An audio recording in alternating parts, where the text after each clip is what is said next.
Caribe somos, porque el Caribe nos une. Pero Gustavo, el Caribe nos une, ¿tú sabes por qué? Por toda la dinámica migratoria que hemos tenido desde el descubrimiento de las Américas. Y vamos a ver cómo las facetas de intereses cambian según las circunstancias.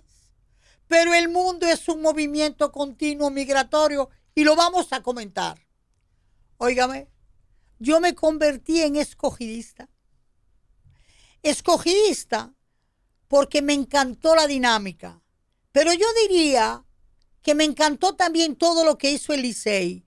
Y yo quiero comentar cómo por primera vez en mi vida, Gustavo, me gustó esa fanaticada, porque fue correcta, fue digna, fue entusiasta. Y claro, amigos míos, esto no se detiene. ¿Qué es lo que no se detiene? Y es que el Caribe sigue siendo una fuente de estrategia bien entendida para el mundo entero. Es un punto irrevocable en el mundo y nadie se puede confundir con el Caribe, sobre todo los que piensan que es un poco nada, por no decir otra palabra que ustedes han oído. El Caribe hay que apreciarlo, considerarlo, fortalecerlo y servirlo. Y nada, Festival de Cine Global ya va a arrancar en las próximas semanas de febrero. Pónganse al día. Y turismo, dicen que la carretera Santiago-Puerto Plata ya va a estar ahí al servicio de todos nosotros. Contigo, Delia Blanco, aquí en Radio Funglode, la radio de la proximidad. Por el mar de las Antillas anda un barco de papel. Por el mar de las Antillas. Anda y anda sin timonel. Ay, Nicolás Guillén, si tú supieras por dónde está el barco. Ese barco que llegó al Caribe ahora se ha convertido en aviones que se van. Tú que hiciste el poema Mi abuelo negro y mi abuelo blanco, Por el mar de las Antillas anda un barco de papel, anda y anda el barco sin timonel. En la popa va una negra, en la proa un español. Anda y anda el barco con ellos dos. Pues ahora somos más que dos. Y somos más que dos porque en este Caribe ya no es un asunto de blancos y negros. Ya no es un asunto de mulatos, blancos, negros. No. Es un asunto global. El Caribe es global antes, Gustavo, de que se inventara la globalización y la mundialización. Por razones de la colonización, claro que sí, de la deportación de esclavos a este Caribe. Pero vamos a volver ahora, Vamos a volver ahora a las persecuciones, a las ráfagas, de tirarle perros al negro, al mulato, para sacarlo y etcétera. No, no podemos. ¿Tú sabes por qué no podemos? Porque ya los afroamericanos de Estados Unidos han demostrado que el africano, en su americanidad, era tan estadounidense, ¿me entiendes? Que el descendiente de Cambridge, Manchester o Liverpool de Inglaterra.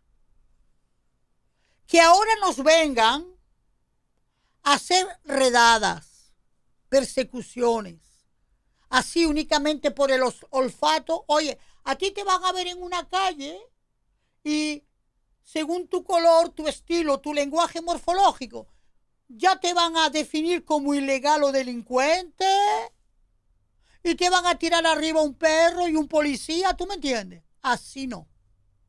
No solamente aquí, allá no, aquí tampoco y enfrente tampoco. Así no. Una ley migratoria tiene que ser una ley jurídico-administrativa. ¿Qué significa eso?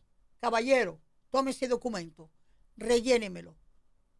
Vamos a ver, bajo la ley de la Fiscalía, de una Procuraduría, si usted es legal o es ilegal, pero no es un policía y un perro que lo va a determinar viéndote en la calle. Entonces, el Caribe está en peligro, en todo su conjunto. Gustavo, ¿tú sabes por qué? Porque ya las actas migratorias de persecución, de deportación, bajo el modelo americano, que es el modelo del Ku Klux Klan, que es el modelo del siglo XVII, XVIII, y de los derechos de la persona, hasta que mataron a Martin Luther King, quiere imponerse. Entonces, la Corte de la Haya, las Naciones Unidas, la OEA, tienen que frenar ese método, porque no significa que no deban ni que no puedan. Es el por qué y el cómo, que no va. ¿Tú sabes por qué? Mira, en el Caribe llegaron blancos, llegaron negros.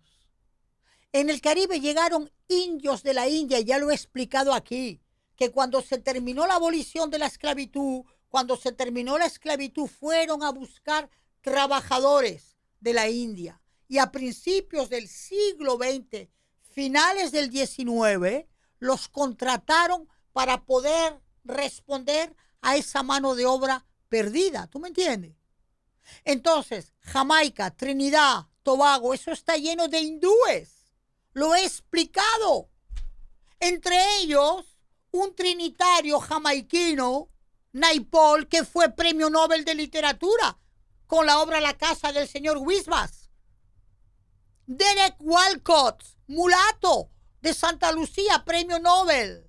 Ese Caribe dio 14 premios Nobel. Entonces no jueguen con una idea de Caribe como que somos un basurero, como lo quisieron decir. Entonces, así no. Ley migratoria, sí. Control migratorio, sí. Con los derechos de la persona. Estados Unidos está lleno de jamaiquinos, de barbadianos, de dominicanos, de puertorriqueños, de bahamenses, de cubanos, que le dieron la fuerza a esa nación y que fueron mano de obra imponente en los años 60, 70 y 80, generando capital, pequeñas, medianas empresas, empleos, mano de obra. Entonces, ahora, del día a la mañana, antes de ejercer la ley, Gustavo, deportación, persecución, redadas, reconducción, así. Pues así no se puede. ¿Tú sabes por qué, Gustavo? Porque ni tiene lógica jurídica, ni administrativa, y mucho menos espiritual. Que no se la jueguen. Que no se la jueguen. El concepto de deportación existe desde nuestro Cristo arameo, desde Moisés. Y hemos visto cómo en la vida aquellos que hoy ejecutan deportación y criminalidad fueron también ellos ejecutados. Parece ser que la humanidad no quiere entenderlo, Gustavo.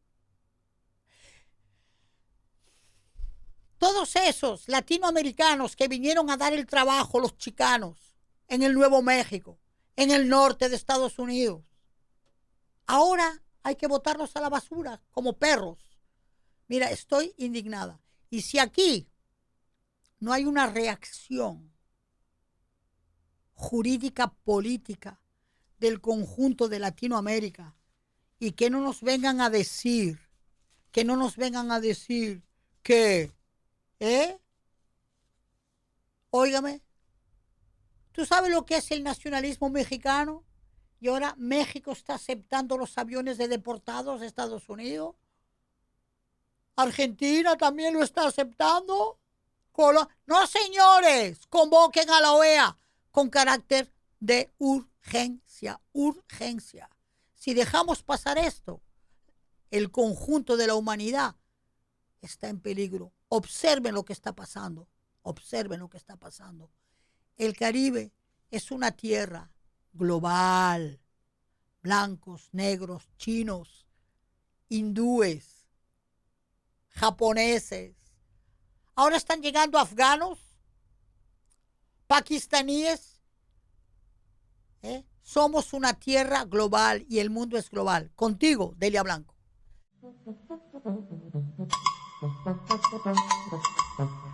De Quisqueya al mundo. Oh, pero claro, de Quisqueya al mundo, pero de Quisqueya a Puerto Rico. Mira, Gustavo, a veces no es bueno hacer publicidad de unos colegas u de otros.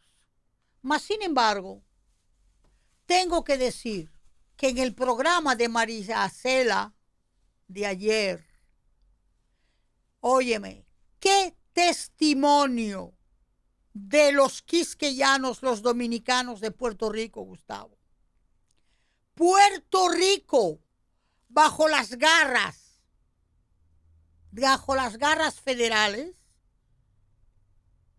maltratando a los dominicanos, a los quisqueyanos que viven en Puerto Rico, allá en la Plaza Barceló. Y apareció en el programa de María Cela un dirigente, activista comunitario, que lo dijo todo, que lo explicó, que explicó el cómo y el por qué. Ahora están persiguiendo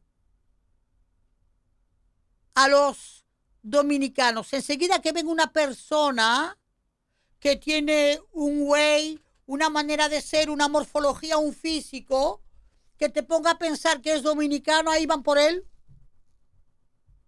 Ahí van por él. Entonces, esta comunidad, fuera de todos los partidos políticos, de las tendencias políticas, óigame lo que organizan. Y a mí eso me pareció maravilloso, Gustavo.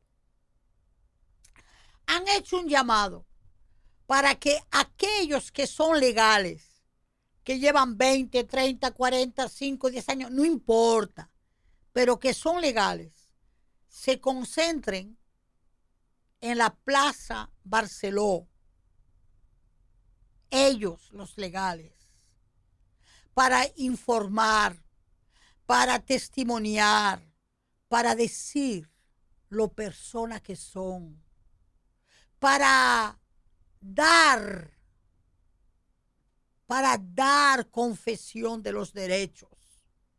Entonces, a mí ese llamado espiritual primero, de una comunidad de fe, no importa la religión, porque fe y religión no es lo mismo. Pero si tú tienes espiritualidad y religión, tienes fe. Se pongan a pensar desde la Plaza Barceló de San Juan, Puerto Rico, que las comunidades legales pueden apoyar a los hermanos ilegales, dar testimonio, como lo está haciendo, ¿verdad?, el congresista Espaillat, Adriano Espaillat, de descendencia dominicano, y que él está informando su comunidad del Bronx, su comunidad de Washington Heights, de Lawrence, de que los que son legales tienen que apoyar a los ilegales, ayudar.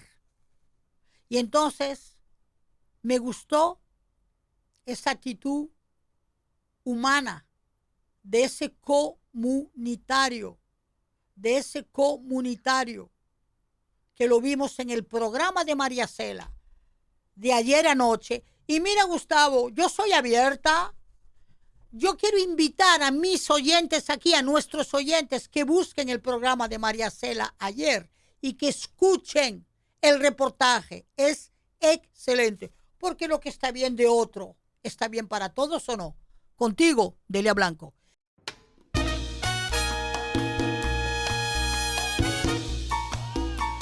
de par en par.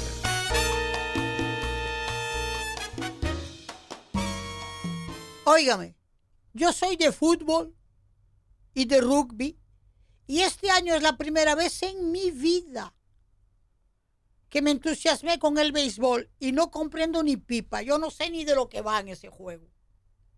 Pero para mí es un misterio, una mística, la exaltación, ¿verdad? En el público, las fanaticadas. Pero, ¿qué sucede? Que a mí me gustaron, me gustó el escogido. ¿Por qué? Porque me gustó que estaba luchando y corriendo por un frente a uno que fue más veces campeón y que le iba a caer arriba y que estaba luchando por eso, y eso me gustó muchísimo.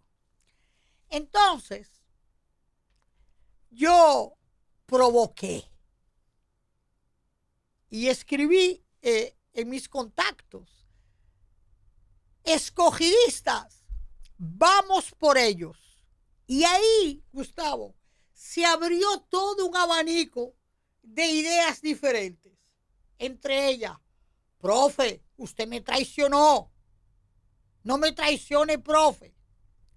Otros, ay, si quieres ir por béisbol, no cuentes conmigo para el escogido, que soy liceísta. Pero otros, para allá vamos, con los leones. Y otros mandándome fotos. Y realmente yo me lo pasé bomba, provocando, ¿sabes? Provocando por... Y ya, sin yo saber nada de béisbol, yo sentí que el escogido iba a ganar. ¿Por qué mística? ¿Por qué rollo? Yo no sé. Pero ¿qué pasa? Que en mi barrio hay un colmadito donde yo suelo ir, que no es un colmadito, es un colmado, donde yo, al estilo del bistró parisino, siempre voy a tomarme una cerveza o una copa de vino, no tengo que negárselo a nadie. Y me relaja antes de irme para mi casa después de un trabajo.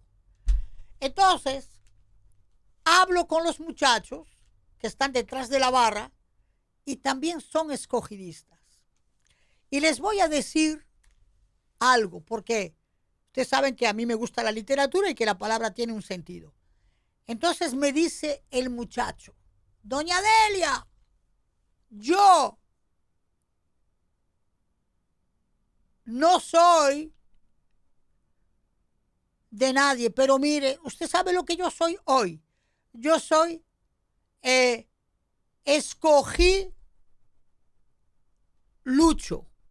Y yo le digo, pues mira, yo también escogí lucha. Soy también escogí lucha, porque van a tener que luchar. Y ese palabreo, ese juego de palabras me encantó. Tipo surrealista, en un colmado dominicano, conectado con el juego. Mira, cuando ganaron los escogidos, yo ni me lo creía. No me lo creía, yo dije, oye, pero esto es una cosa increíble, porque como que lo sentí. Y es la primera vez en mi vida que sentí la cultura del béisbol en la población. Y es la primera vez en mi vida que sentí como una expresión de cultura colectiva, sin que importara que la gente fuera liceísta o que fuera escogidista. Y déjeme decirle que el dueño de ese colmado es liceísta hasta la tambora. Y yo quiero que tú vieras con qué elegancia reconoció el triunfo de los escogidistas. Entonces, ya ustedes saben, yo escogí lucha. Con ustedes, Delia Blanco. Ventana abierta. Mira, Gustavo, me costó realmente un ratico abrir esta ventana, porque es como bastante de gravedad el tema. Y a veces hay que ser muy serios. Y el tema es la deriva que estamos teniendo en el país con la familia. La familia. La familia que cada vez se está desagregando más.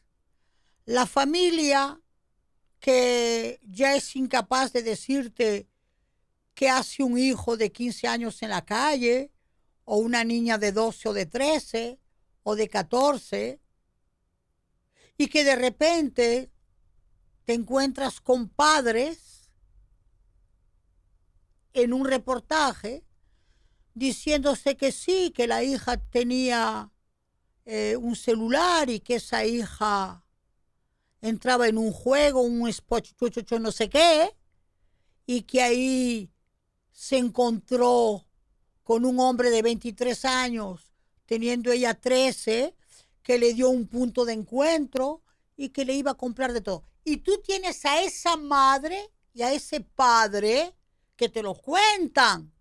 Entonces, que sabían que esa hija estaba conectada en esos asuntos y que ella se fue con otra de 12. Entonces,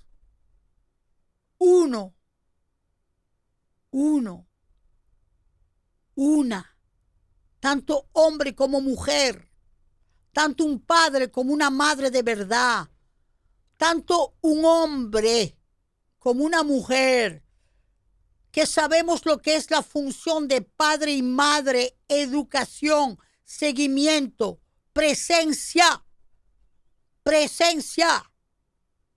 ¿Eh? ¿Tú no vas a dejar a un hijo en la puerta de una escuela sin que entre a la escuela? Tu hijo o tu hija tienen que entrar a la escuela y tú tienes que estar seguro que entraron. El país está así, Gustavo. Entonces, una desarticulación total, porque familia no es un asunto de ricos o de clase media o de clase pobre. Familia son dos seres humanos que se unen bajo el proyecto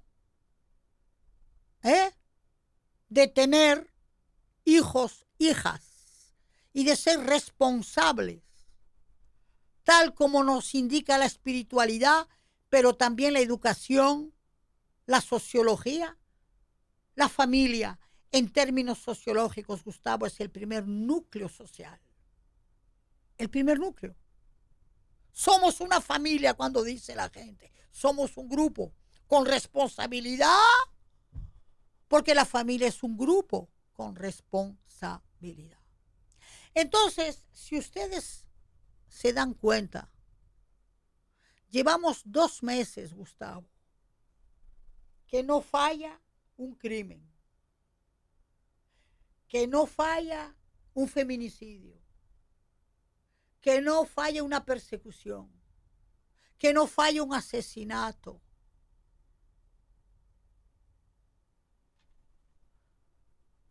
¿De dónde vienen esos asesinatos? ¿De dónde viene esa violencia del hombre? Viene de la falta de integración educativa. Porque, ¿cómo es posible que en una sociedad todavía se mantenga un concepto sexista de la educación? La educación no tiene valoración disque por sexo, de que voy a criar a mi hijo de una manera y a mi hija de otra, ¿tú me entiendes? Tanto mi varón hijo como mi hembra hija tienen que tener el mismo criterio de responsabilidad educativa, afectiva, intelectual y de integración a los niños desde chiquitos. Hay que prepararlos a convivir con las niñas desde chiquitas, a convivir, vivir juntos. Entonces, y esos celos criminales y esas agresiones criminales mórbidas. ¿Tú sabes lo que es un hombre machetar a una mujer? ¿Sí? ¿De dónde viene esa enfermedad? Entonces ya esto no es solamente policía ni cárcel. Ya esto es psiquiatría, psicología clínica, seguimiento, abrir casas de acogida en los barrios, una no, varias, para darle seguimiento de medicina social comunitaria clínica a las familias, donde se sepa que donde hay actos de violencia hay que tener rectificación clínica. Entonces, eso es lo preocupante, Gustavo. ¿Cómo tú vas a construir una familia con un padre que te quema con petróleo a tu madre? ¿De dónde viene eso? Ahora bien, ¿por qué las mujeres han dejado perdurar hasta esos extremos? Las hembras tienen que saber con qué varón se juntan. Y en cada hombre que se enamora y que se declara hay que saber lo que está soterrado. ¿Qué es lo que hay ahí atrás? Por dentro. ¿Dónde está la gangrena? ¿Dónde está el germen del criminal? En las escuelas, en los liceos, hay que tener advertencia educativa de integración mujer-hombre. En las escuelas hay que dinamizar la convivencia y la tolerancia entre varones y hembras.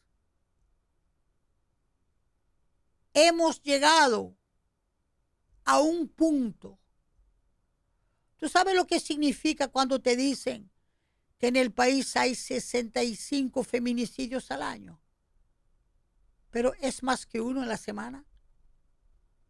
Es más que uno por semana. Porque, ¿cuántas semanas son un año? 52.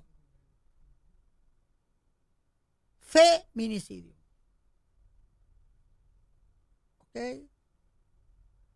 Y llevamos arrastrando el horror mórbido. ¿Qué hacen las chicas qué pasa en las escuelas, en los liceos? ¿Quiénes son los maestros? ¿Qué evaluación psicológica le hacen? ¿Qué evaluación psicológica le hacen a los militares y a los policías para entrar en sus funciones? Todo eso hay que verlo, analizarlo, canalizarlo, estudiarlo. Y te voy a decir algo, Gustavo. Qué lejos estamos del amor. Y qué ilusión pensar que el amor es solamente el amor conyugal. El amor son muchas cosas. Comprensión, compasión, generosidad, entendimiento, educación. Es todo eso lo que nutre el amor. El amor no lo nutre una sábana caliente, ni un beso en la boca. El amor es actitud. Y con actitud educativa tenemos que elevar al ciudadano dominicano y sacarlo de esa bestialidad cultural.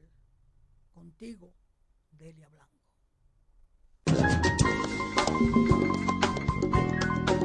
A rienda suelta. Pues sí, a rienda suelta. Miren, la traducción es un arte. Porque, fíjense bien, todos nacemos iguales como seres humanos. Y el desafío que tenemos para conocernos es la lengua. Y la lengua es un misterio. Es decir, así como el perro tiene el ladrido, los pajaritos tienen el silbido, otros animales tienen bramido, nosotros los seres humanos tenemos la palabra, pero esa palabra tiene un sonido, una silabización que compone una lengua, español, inglés, francés, alemán, y eso es un misterio, Gustavo. Por muy especialista que sea un lingüista,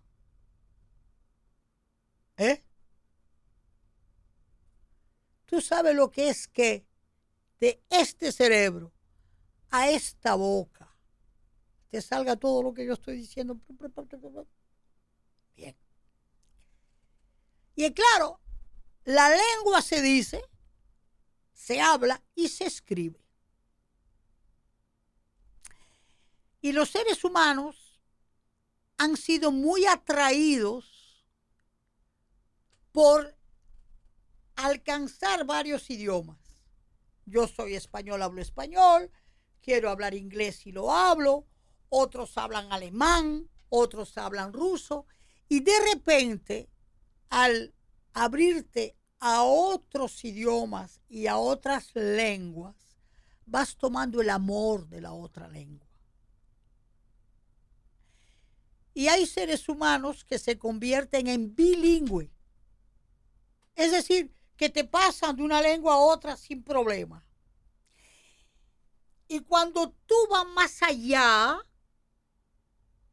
de la traducción literal, es decir, casa en español, maison en francés, house en inglés y etcétera. Calle en creol, ¿verdad? Está bien, esa es la palabra literal. Pero cuando tú sientes que una lengua te da un esquema de sentimiento, de ritmo, de evocación, de metáfora o de imaginación. Entonces, cuando vas manejando el plurilingüismo o vas manejando el bilingüismo, te gusta más pasar de una lengua a otra. Por ejemplo, si yo tengo que explicar algo y pensar, el hecho de que yo sea bilingüe, castellano-francés, francés-castellano, me encanta hacerlo en lengua francesa, porque está construida con el arte de la argumentación y del método del discurso y de la racionalidad. Si quiero contar algo gracioso, chistoso, chismoso, me encanta el español, porque tiene gracia, ritmo, tiene otras vertientes, ¿ok? Y después viene la dificultad conceptual, porque mira, pongamos la palabra gracia, que todos entiendan. Tenemos la gracia de Dios, por la gracia de Dios, pero tenemos la gracia que tiene un actor o una actriz o un niño, es decir, la empatía, la simpatía, y tenemos las gracias del agradecimiento.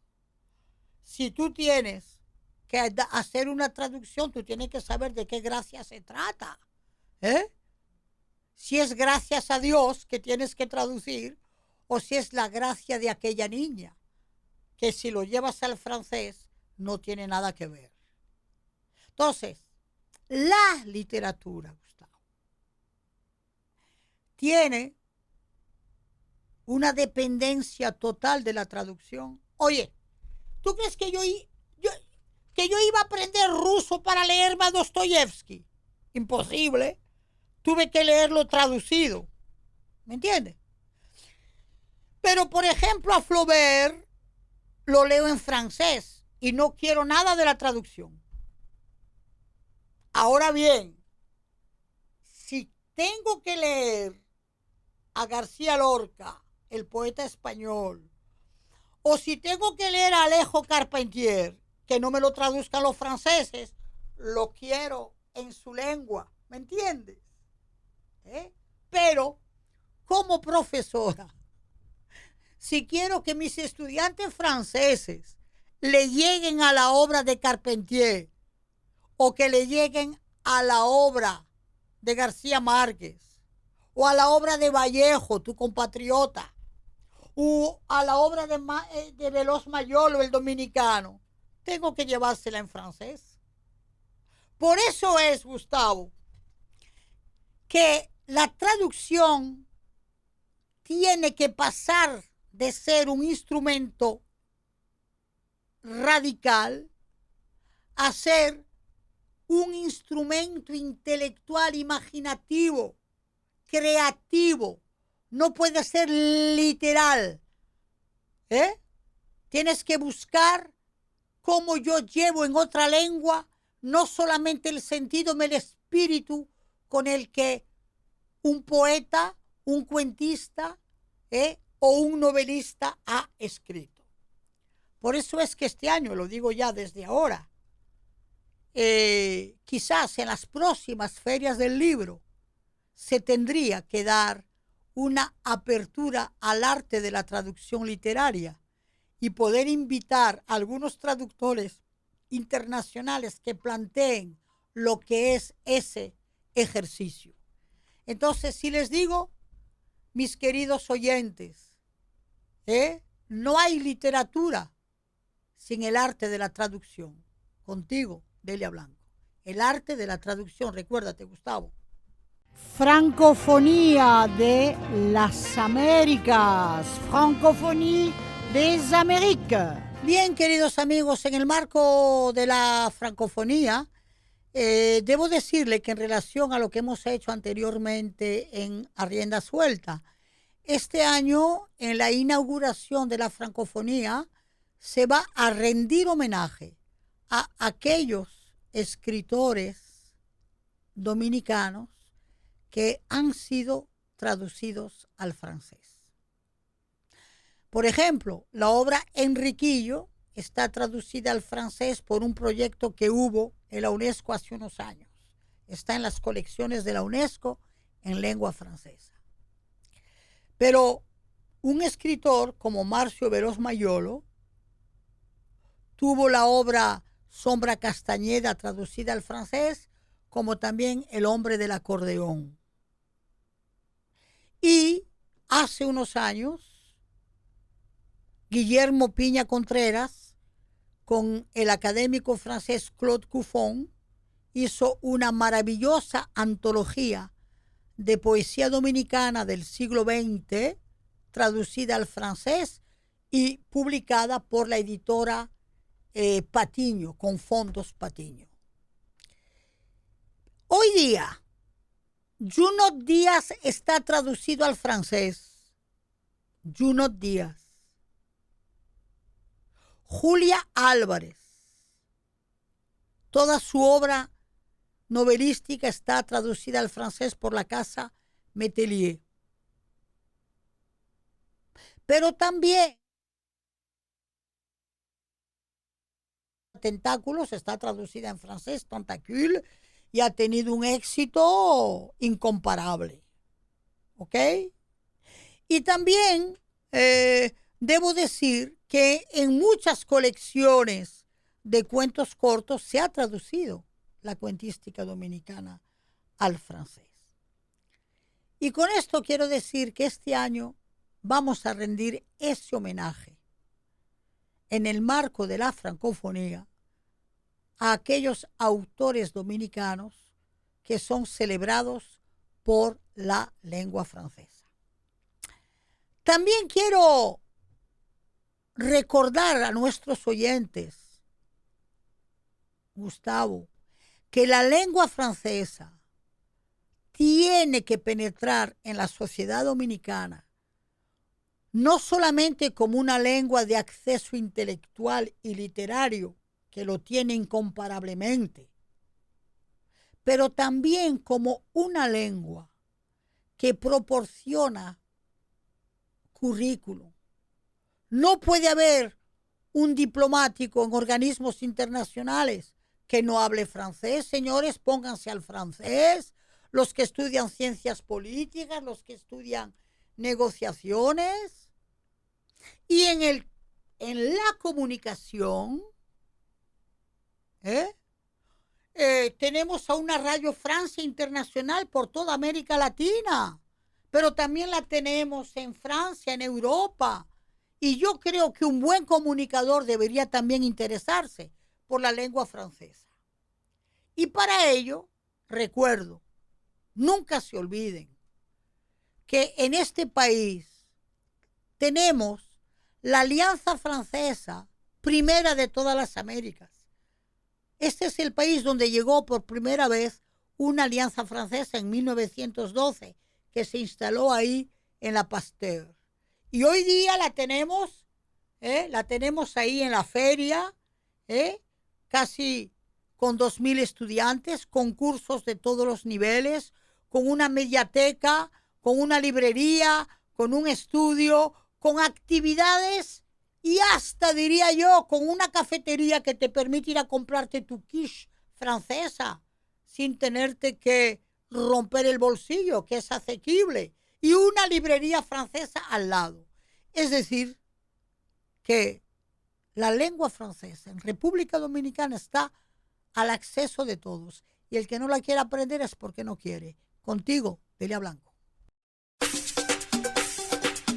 Mar y tierra, adentro. Ay, queridos amigos, ese norte, ¿verdad? Que lo conocemos como Cibao, ¿verdad? Como tierra, pero es mar. Y ese mar lo tenemos en toda esa costa que va de Puerto Plata, yo diría, a Río San Juan. Ok.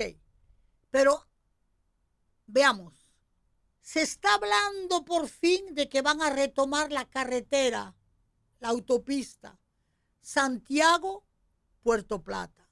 Óigame, qué necesidad. Es urgente. Tú llegas a Santiago y estás a 1:30 de Puerto Plata y no te atreves a llegar a Puerto Plata porque la carretera es terrible. Ese cruce de Navarrete es de pegarse un tiro. Entonces dicen que ya están en eso. ¿Y por qué es importante, Gustavo? Es que Puerto Plata te ofrece la mirada más generosa al Atlántico. Es el Atlántico. Por eso le dicen la novia del Atlántico. Y para el que le gusta el mar, no es igual el Atlántico y el Caribe. El Atlántico te ofrece una apertura de cruceros increíbles que ya están llegando al puerto de Puerto Plata. Pero el Atlántico te ofrece una, yo diría, integración al mundo con el deporte marítimo, el velerismo, el surf marino, los concursos de natación a distancia, el canoting marítimo. Y todo eso lo tiene Puerto Plata y lo tienes también hasta Cabarete, donde ya hay concursos de surf internacionales que vienen a Cabarete por todo ese mar abierto que tienen. Y esa es la razón por la cual la carretera Santiago-Puerto Plata va a ser fundamental. Y también tener al día y bien disponible la carretera Cabarete, Sosúa, Puerto Plata. Porque, ¿qué ventaja tiene ese norte, Gustavo? Por ejemplo, lo maravilloso es, por ejemplo, que tú estás en Sosúa y quieres ir a cenar a Puerto Plata, o tú estás en Puerto Plata y quieres ir a cenar a Sosúa, o tú estás en Sosúa y quieres ir a pasarte un día en Cabarete, porque todo eso está cerca, un punto de otro, pero eso lo tiene que facilitar las condiciones de carretera y de rutas. Por eso yo digo, Gustavo, que cuando piensen en el desarrollo turístico del país de costa y de montaña, que las autoridades piensen en las rutas, en las carreteras, en las pistas, porque eso va a crear el turismo complementario y va a ser posible. Óyeme, estás en Santiago, me voy a pasar el día a Puerto Plata. Estoy en Puerto Plata, me voy a pasar el día en Cabarete. Estoy en Cabarete, déjame llegar a Río San Juan. Y eso dinamiza, le da tierra adentro. que nosotros tenemos nuestra cápsula, mar y tierra adentro. Pero para tú tener un turismo de mar y tierra adentro, tienes que tener autopistas y carreteras. Contigo, Delia Blanco.